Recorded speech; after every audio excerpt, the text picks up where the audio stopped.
information. I'll unplug us, and if you're on Integrity, you're going to watch it at home.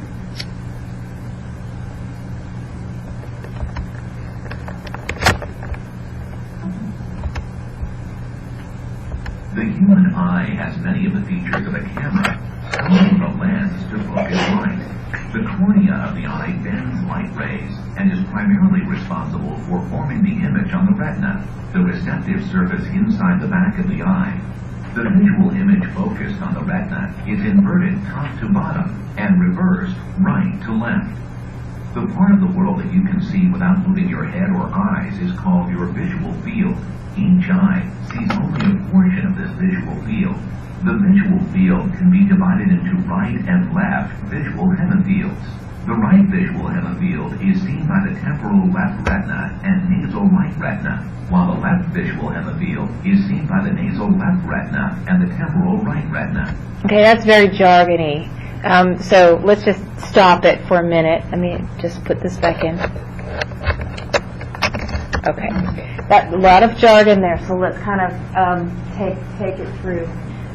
If you think about your visual field in terms of what lies left or right of midline, that's what this information is giving you. So it's basically, both eyes are seeing information on the right and on the left.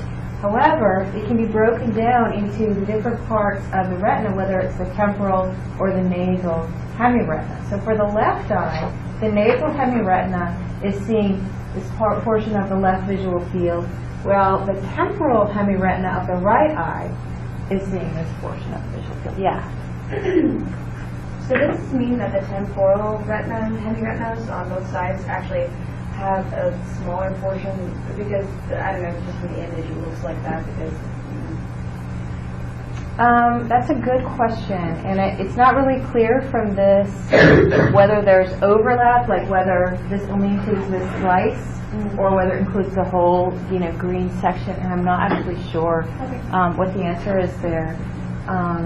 What's interesting is that because of the way the information crosses over, remember the nasal hemiretina information crosses over, but the temporal doesn't. So this information is going to cross and go to the left lateral geniculate, or this information from the nasal side over here is also going to cross and go to the right lateral geniculate. So there's a separation left to right of the information by that way the decussation of tracts is arranged. But yeah, that's a good question, Courtney. Okay, so let's go on. The visual field can also be divided vertically into superior and inferior divisions. Note that the visual fields of both eyes overlap extensively in the central portion of each visual hemifield. There's your answer. This region defines the binocular field of view.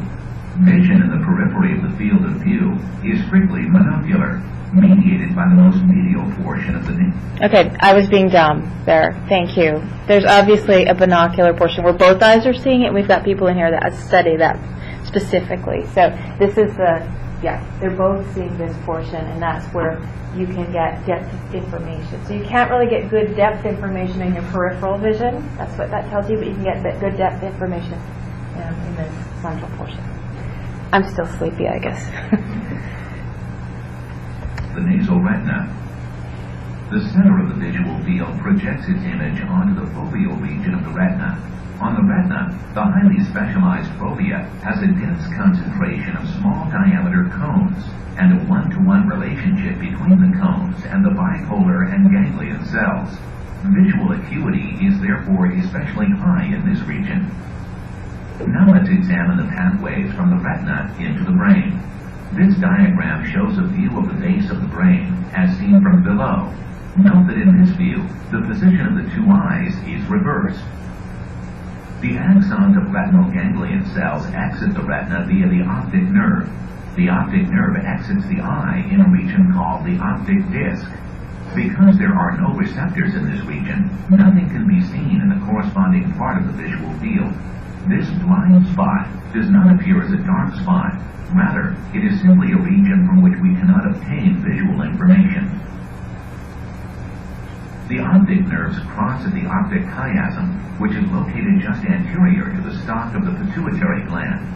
In humans, axons from the nasal retina cross over to the opposite side of the brain.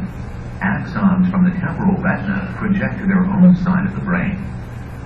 After they pass the optic chiasm, the axons of the retinal ganglion cells are known collectively as the optic tract.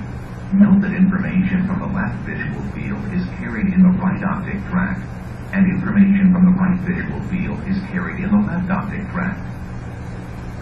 The vast majority of axons of the optic tract terminate in the lateral geniculate nucleus, or LGN, which is the visual part of the thalamus.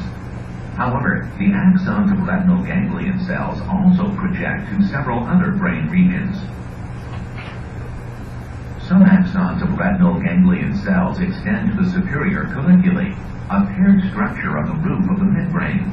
The superior colliculi help coordinate rapid movements of the eyes toward a target. Small bundles of optic tract axons also project to the suprachiasmatic nucleus in the hypothalamus. Cells in the suprachiasmatic nucleus are involved in the control of daily or circadian behavioral rhythms.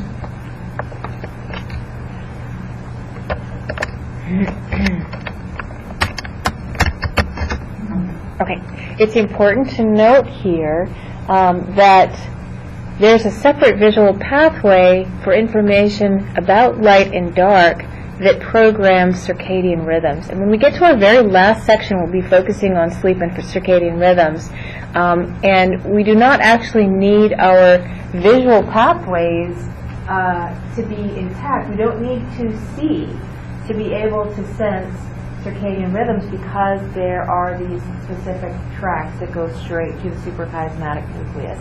In fact, we now know there are specialized retinal ganglion cells which transmit information about the timing of light and dark to the SCN to control circadian rhythms. So that's kind of an important thing to note.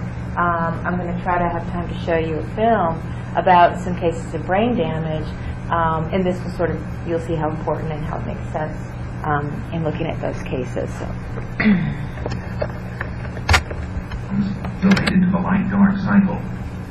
Finally, optic tract axons from still other ganglion cells project to a collection of neurons that lies between the thalamus and the midbrain in a region known as the pretectum. This region is important as the coordinating center for the pupillary light reflex, that is, the reduction in the diameter of the pupil that occurs when sufficient light falls on the retina. The lateral geniculate nucleus serves as the primary relay nucleus for visual processing by the cerebral cortex. The right lateral geniculate receives information from the left visual field, the nasal left retina, and temporal right retina, while the left lateral geniculate receives information from the right visual field, the nasal right retina, and the temporal left retina. The spatial relationships among the ganglion cells in the retina are maintained in their targets as orderly representations or maps of visual space. The primate lateral geniculate nucleus has 6 layers, and input from the 2 eyes are maintained in separate layers within the LGN. From the lateral geniculate nucleus, visual information is relayed to the visual cortex. Most of the axons from LGN neurons form the optic radiations, which terminate in the visual areas in the occipital cortex at the back of the brain. In this lateral view of the brain, we see that axons carrying information about the superior portion of the visual field sweep around the lateral horn of the ventricle in the temporal lobe, a branch called Meyer's loop, before reaching the occipital lobe. Axons carrying information about the inferior portion of the visual field travel in the parietal lobe. The topographic order of visual information is maintained in the visual cortex. The fovea is represented in the posterior part of the visual cortex, whereas more peripheral regions of the retina are represented in progressively more anterior regions. Note that the area of central vision, the fovea, is represented over an especially large part of the visual cortex. I think that's really interesting that such a small portion of the retina, and when we look at pictures of the retina, you'll see the fovea is really tiny in comparison to the surface area of the entire retina. Such a small portion is given such a large area of visual cortex. And what that tells you is that when you are reading or threading a needle or doing anything that requires high acuity vision, that your eyes are actually very well, they've evolved very well to allow for this kind of information to be received in great detail and processed in great detail on the visual cortex. So we are very well adapted to working with things in front of our face, working with our hands, manipulating objects at close range. We are really well adapted to do that because of the very large portion of our visual cortex that is devoted to processing this kind of information.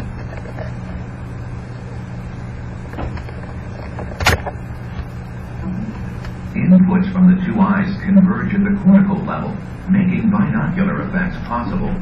The primary visual cortex, D1 or striate cortex, projects to other areas of the cerebral cortex, referred to as extrastriate, that are involved in complex visual perception.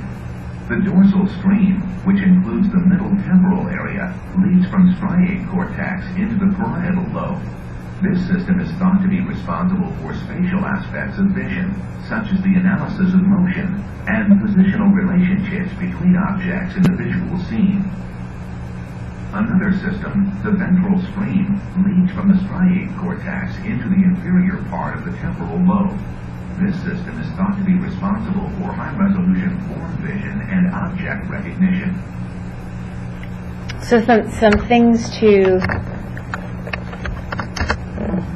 to bring out from this little last portion of the video is the other name for primary visual cortex is striate cortex, and that's because it has a striped appearance to it. If you remember the different layers in the lateral geniculate, it showed that little red and pink diagram with the separate layers. Those are then mapped right onto the visual cortex, and it has this sort of striate appearance to it. So when those are interchangeable, primary visual cortex and striate cortex are used very interchangeably. The other thing to note here is the dorsal and ventral stream. So the areas that you see highlighted there in purple and green are the striate or primary visual cortex. The information then goes to association areas in two major pathways. And you will never forget what the purpose of these pathways are if you think about the parts of the brain and what they do. So we haven't really covered this in great detail, but we will be when we get to somatosensation. We did mention that sensory information in general, so we think of it as coming in the back and motor information coming out the front. We've got that central sulcus. Right behind the central sulcus is the postcentral gyrus, which carries sensory information. That's the first gyrus in the parietal lobe. And right in front of it is the precentral gyrus, which is part of the frontal lobe, which carries is the location of the primary motor cortex. So the dorsal stream is heading up towards the primary sensory cortex. So it is easy there to think about the association of visual information with sensory information about the environment, right? So we can think of the dorsal stream as the where pathway. Where am I, because of my visual info, where am I in relation to my spatial environment? It's heading up towards that postcentral gyrus where that sensory info, tactile sensory info is coming in. What about the ventral stream? It's heading towards the temporal lobes. What are they important for? And what's close to the temporal lobes in terms of basal structures? Hippocampus is right next to the temporal lobes, right? Yeah.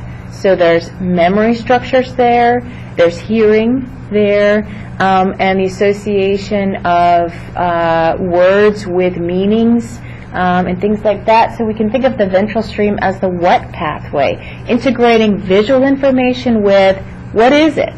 Is it something I'm familiar with? Is it a memory that I have? Is it somebody that I know that elicits emotions? Is it a face I recognize? It's the what pathway.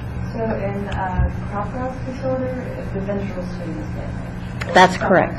That's correct. So yeah, we showed a Ramachandran movie in 404, which we might have time to look at in this class too, in which a guy has got damage to probably somewhere in the ventral stream. So he sees and recognizes faces of his parents, but the damage exists between the areas for facial recognition and the limbic system where emotions are processed. So he doesn't feel the normal emotions that one should feel when one sees one's parents, and so he thinks they're imposters, and this is Capgras syndrome.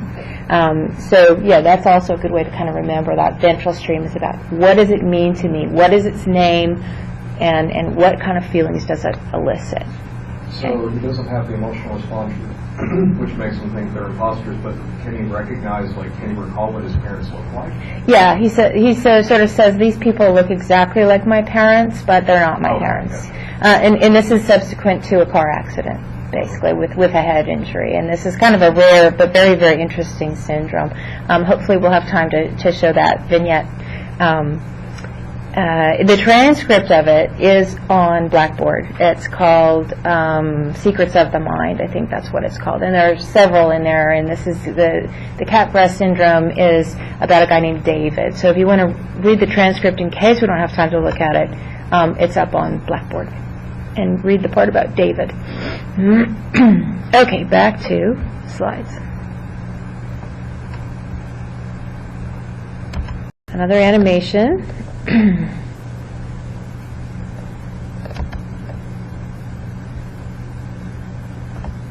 then I'll give you a peer mem. Let me think a minute if I'm going to do a little bit more.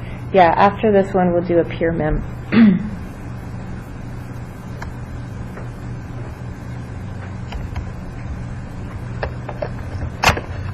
The eye is a fluid-filled sphere enclosed by 3 layers of tissue. Only the innermost layer of the eye, the retina, contains neurons that are sensitive to light and are capable of transmitting visual signals to central targets. These signals are transmitted to the brain via the optic nerve. The immediately adjacent layer of tissue includes 3 distinct but continuous structures, collectively referred to as the uveal tract. The largest component of the uveal tract is the choroid, which is composed of a rich capillary bed important for nourishing the photoreceptors of the retina, as well as a high concentration of the light-absorbing pigment melanin.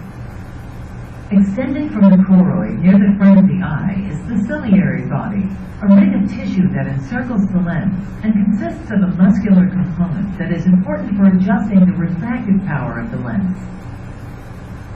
The most anterior component of the uveal tract is the iris, the colored portion of the eye. It contains 2 sets of muscles with opposing actions, which allow the size of the pupil, the opening in its center, to be adjusted under neural control.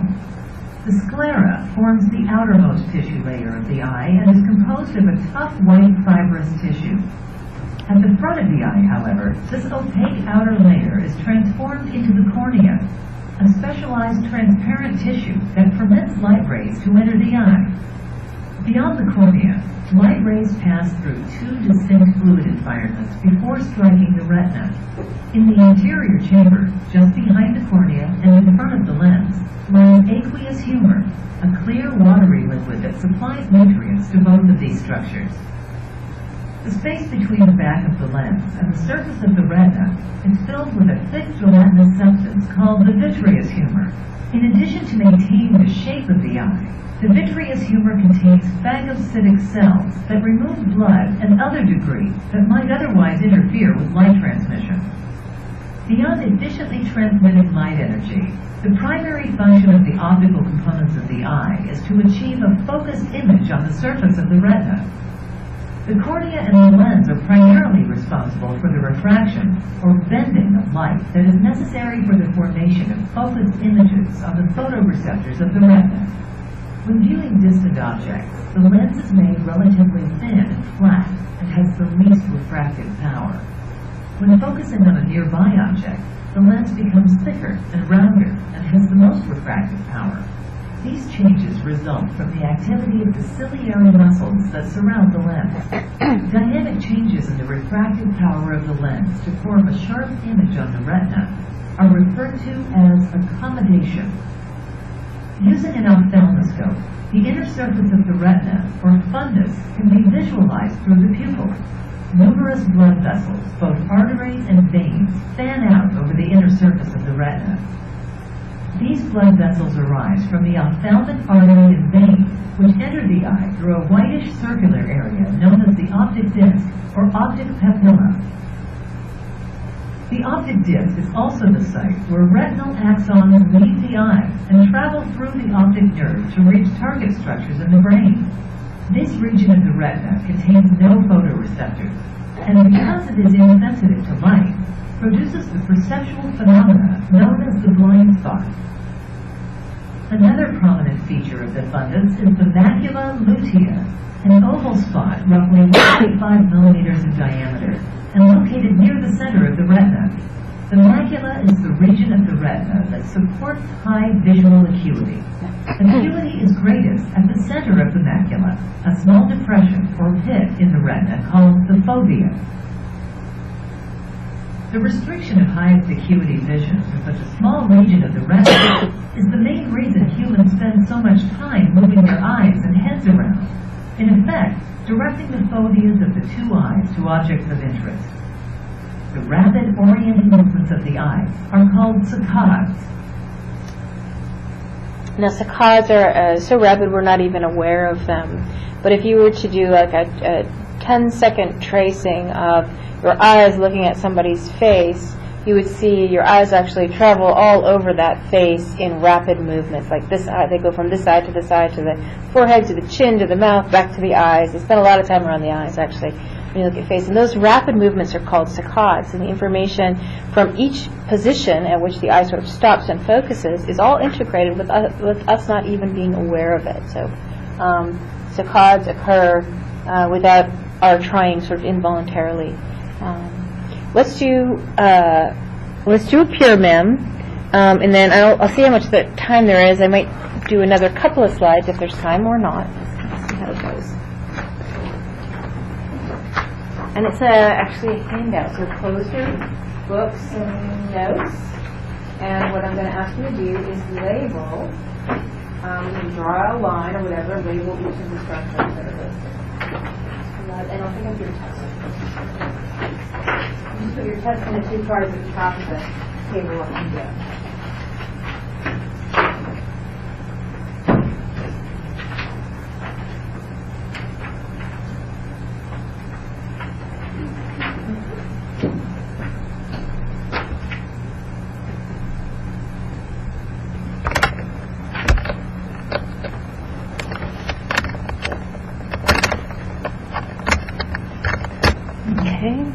For those listening, we're going to do a pyramid.